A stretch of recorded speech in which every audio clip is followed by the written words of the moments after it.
Alhamdulillah, summa alhamdulillah alladzi alafa baina qulubikum fa asbahtum bi ni'matihi ikhwana.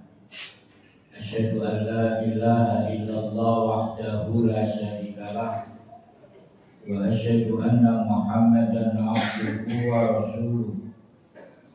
Allahumma salli ala Muhammad wa ala alihi wa sahbihi wa sallim ajma'in, amma ba'du. Qala ta'ala fi kitabihil karim, a'udzu billahi minasy syaithanir rajim. Wal yakhshal ladzina law taraku min khalfihim dzurriyyatan di'afa khafu alaihim falyattaqullah wal yaqulu qawlan sadida. Sadaqallahul azim. Faya ayyuhal hadirun ittaqullah innallaha ma'al muttaqin innal muttaqina fi maqamin aminin fi jannati wa'yun. Para jemaah rahimakumullah, marilah kita awali ibadah kita sholat Jumat siang ini dengan meningkatkan ketakwaan kita kepada Allah Subhanahu wa Ta'ala, yakni dengan cara menjalankan seluruh perintah-perintahnya dan meninggalkan larangan-larangannya.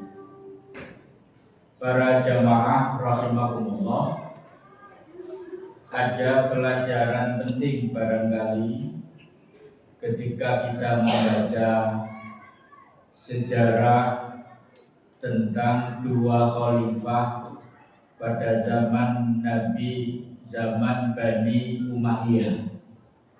Bani Umayyah itu imperium ketiga dalam peradaban Islam.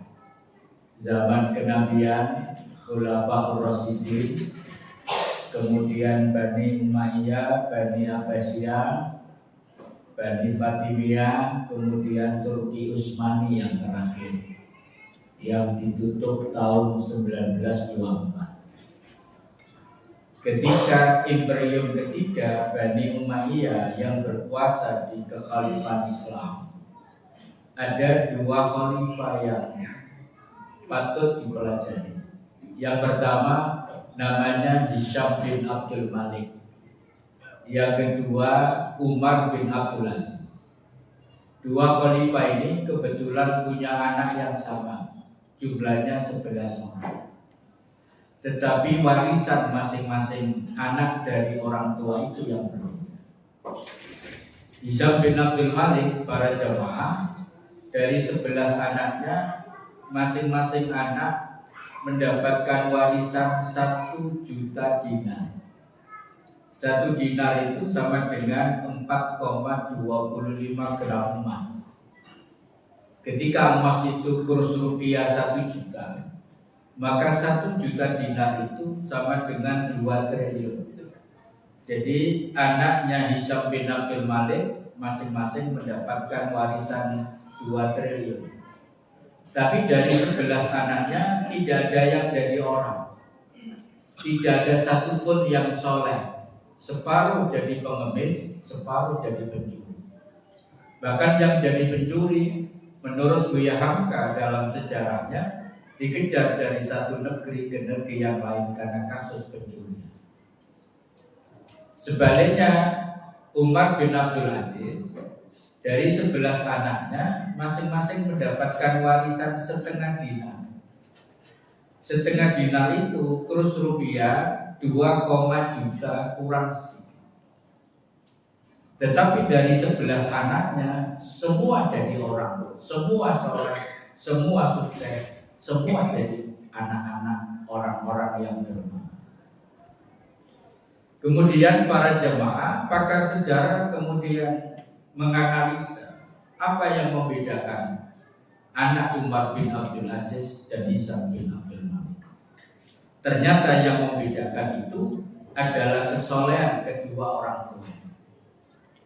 Profil Hisham bin Abdul Malik ketika menjadi penguasa, menjadi khalifah, pertama korup, kedua nepotisme. Nepotis itu keluarganya ditarik ke lingkaran kekuasaan, ring satu untuk menikmati kue kekuasaan. Yang ketiga, suka berpesta pora. Sekali duduk dalam pesta makan, dia menghabiskan 10 ekor itik. Ketika haji, pakaian kebesarannya diangkut 20 onta. Dan dia suka pamer kemewahan. Menurut anak-anak muda sekarang suka flexing, pamer kemewahan.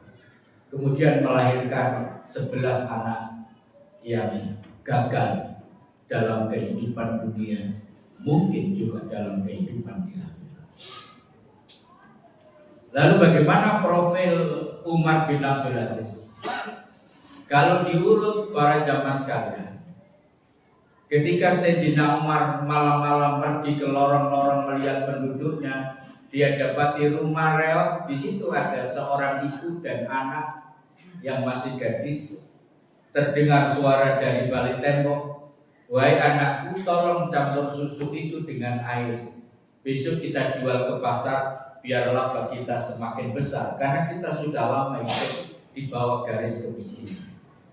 Anak gadis ini didengar dari balik rumah itu mengatakan, "Wahai ibuku, apakah jenengan tidak mendengar kabar bahwa Amirul Mukminin Umar bin Khattab melarang penjual susu mencampur dengan air?" Waktu itu para jamaah sekalian, mengurangi susu dicampur dengan air termasuk pelanggaran dan bisa dipidanakan. Ibunya mengatakan, "Sayyidina Umar tidur di istana, gak mungkin menyaksikan apa yang kita lakukan malam ini." Jawaban anak ini yang membuat hati Sayyidina Umar bergetar. "Wahai ibu, kalau Sayyidina Umar tidak melihat kebohongan kita malam ini, apakah Tuhannya Umar tidak menyaksikan apa yang kita lakukan?" Singkat cerita, anak ini kemudian diambil menantu oleh Sayyidina Umar dengan anak laki-lakinya yang bernama Muhammad Asim. Muhammad Asim menikahi anak penjual susu yang jujur ini, punya anak perempuan. Anak perempuan itu kemudian punya anak laki-laki. Itulah Umar bin Abdul Aziz. Postur tubuhnya, keadilannya dalam berkuasa, kesederhanaannya itu mirip Umar bin Khattab, karena memang cicitnya Umar bin Khattab. Kenapa anaknya hebat? Pertama, ketika menjadi khalifah, Umar bin Abdul Aziz ini hidupnya sangat sederhana, jujur, adil, tidak nepotisme. Sehingga warisan nepotisme khalifah sebelumnya dari Hisham bin Abdul Malik itu dicopoti semua. Sehingga negeri ini pada waktu itu dibersihkan dari kantong-kantong nepotisme penguasa sebelumnya.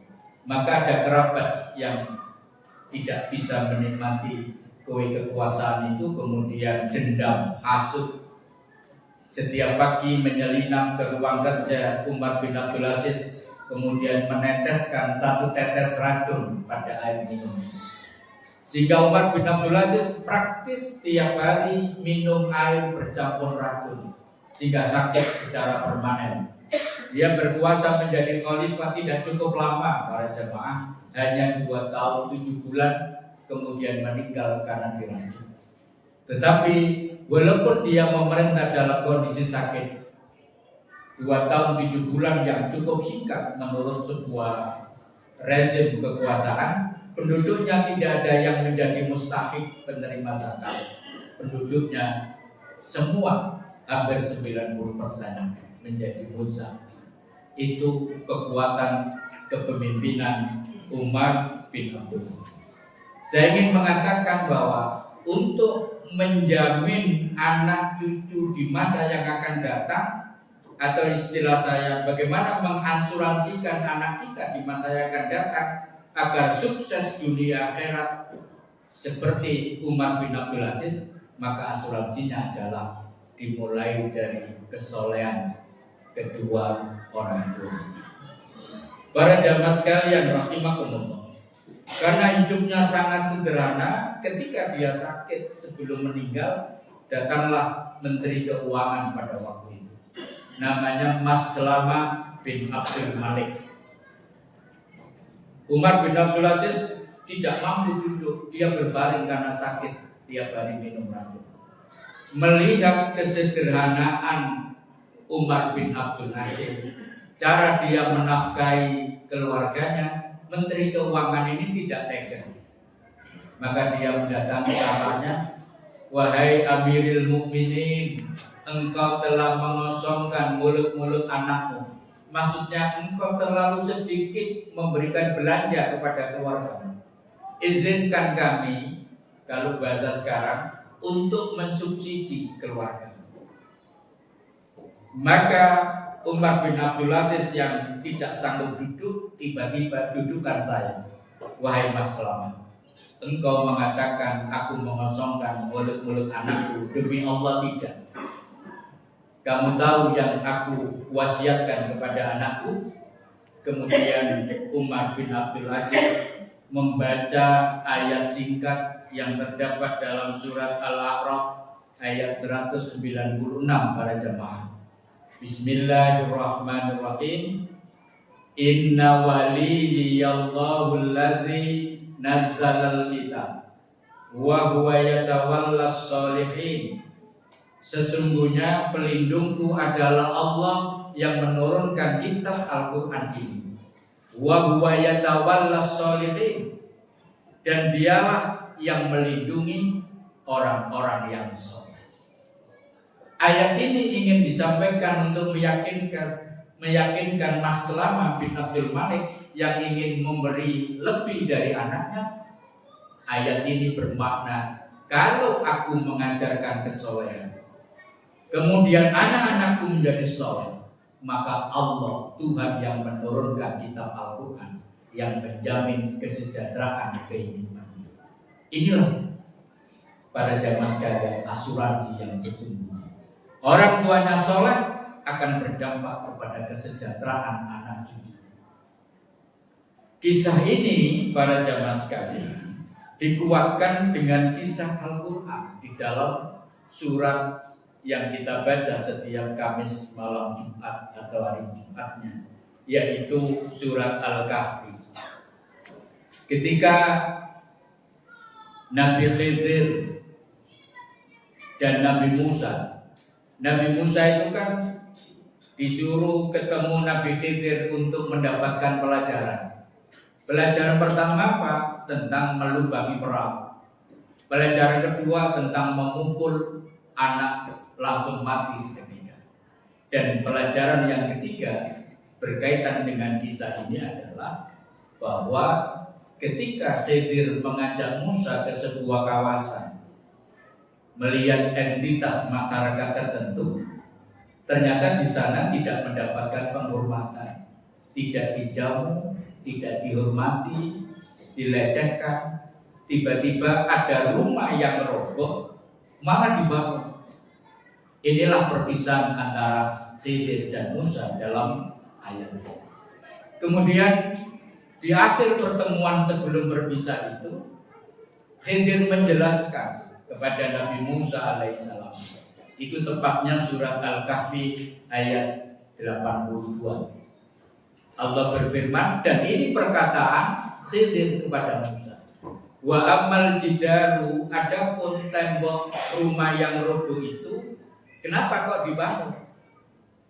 Fakana li gulamaini yatimaini fil Madinah, adalah milik dua orang anak yatim di kota ini.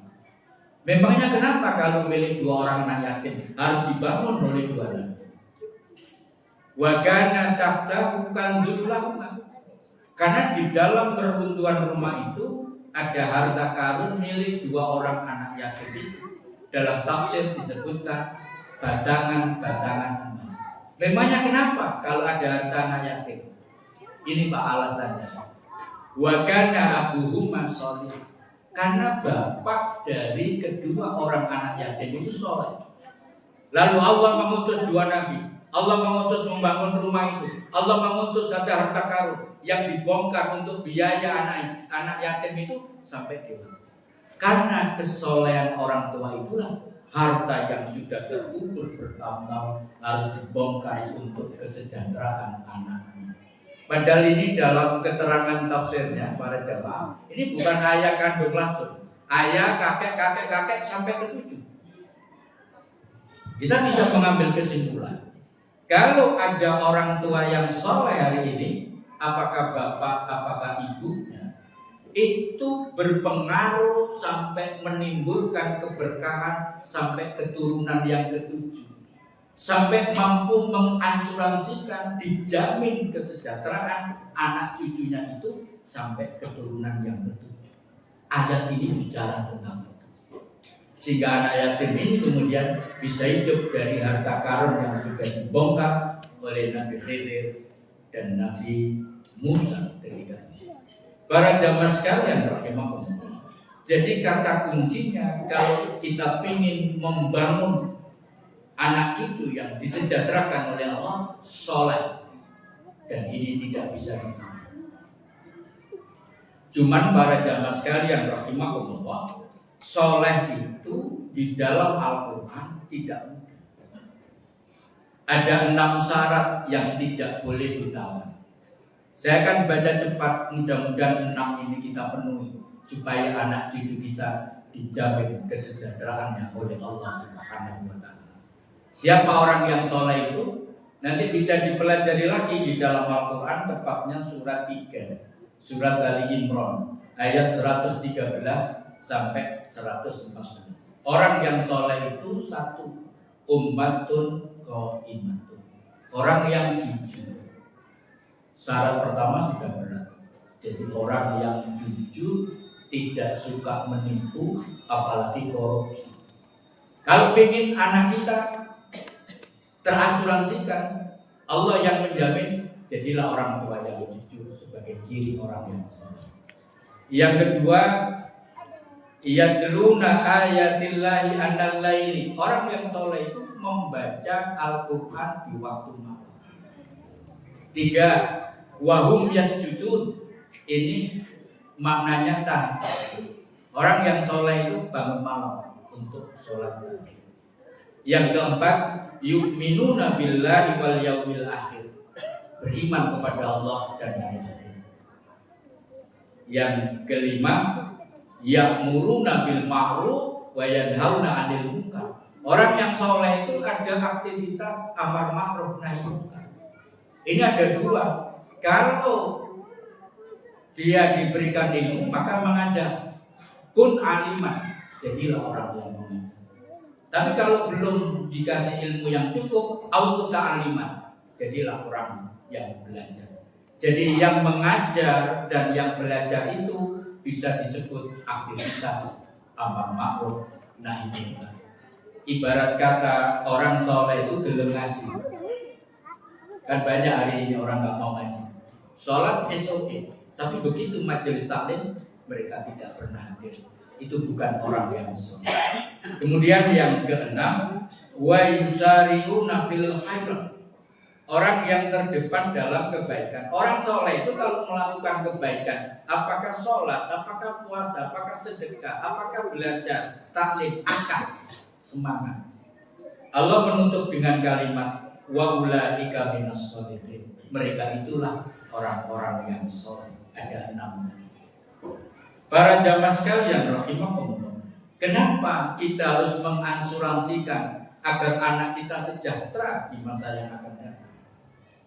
Alasannya adalah karena Allah tidak menghendaki kita punya keturunan yang lemah. Itu disebut dalam surat An-Nisa ayat 9, wal yahzal ladzina law taraku min khalfihim dzurriyyatan dhi'afa. Dan hendaklah takut kepada Allah seandainya mereka keburu mati dulu, kemudian meninggalkan keturunan dzurriyyatan dhi'afa, keturunan yang lemah. Lemah di sini ada 2, lemah imannya juga lemah ekonomi. Na'udzubillah min dzalik. Aqulu qouli hadza fastaghfiru innahu wal ghafurur rahim. Alhamdulillah, summa alhamdulillah, alladzi hadana lihada wa ma kunna linahtadiya laula an hadana Allah. Asyhadu an la ilaha illallah wahdahu la syarikalah wa asyhadu anna Muhammadan abduhu wa rasuluh. Allahumma salli ala Muhammad wa ala alihi wa sahbihi wa sallim ajma'in, amma ba'du. Para jamaah rahimakumullah, mari khutbah singkat ini kita sempurnakan dengan berdoa kepada Allah. Saya mohon secara pribadi doa kita pada siang ini kita khususkan untuk saudara-saudara kita di Palestina. Mudah-mudahan Allah segera memberikan kemerdekaan penuh kepada saudara-saudara kita di Palestina. A'udzu billahi minasyaitonir rajim. Bismillahirrahmanirrahim. Allahumma shalli ala Muhammad wa ala ali Muhammad walhamdulillahi rabbil alamin. Allahumma a'izzal Islam wal muslimin. Allahumma ansur ikhwanana al-muslimin al-mujahidin fi Palestina. Ya Allah, muliakanlah Islam dan kaum muslimin. Ya Allah, tolonglah kaum muslimin dan mujahidin di Palestina. Allahumma sabbit imanahum wa anzilis sakinata ala qulubihim wa wahhid sufufahum. Ya Allah, teguhkanlah iman mereka dan turunkanlah ketenteraman di dalam hati mereka dan satukanlah barisan mereka. Allahumma ansur alal mujahidina a'da'ina wa a'da'ad-din birahmatika ya arhamar rahimin. Ya Allah, menangkanlah kaum mujahidin atas musuh kami, musuh agama, dengan rahmat-Mu. Wahai Zat yang Maha Pengasih lagi Maha Penyayang. Rabbana afrigh alaina sabran wa sabbit aqdamana wa ansurna 'alal qaumil kafirin. Ya Allah, ya Tuhan kami, tumpahkanlah ketabahan kepada kami dan tetapkanlah pendirian kami dan menangkanlah kami atas orang-orang kafir. Rabbana la taj'alna fitnatan lil ladzina kafaru waghfir lana Rabbana innaka antal azizul hakim. Ya Allah, ya Tuhan kami, janganlah Engkau jadikan kami sasaran fitnah bagi orang-orang kafir, dan ampunilah kami, sesungguhnya Engkaulah yang Maha Perkasa lagi Maha Bijaksana. Allahumma Rabbana atina fid dunya hasanah wa fil akhirati hasanah wa qina adzabannar. Subhana rabbika rabbil izzati amma yasifun wa salamun alal mursalin walhamdulillahi rabbil alamin wa la dzikrullahi akbar.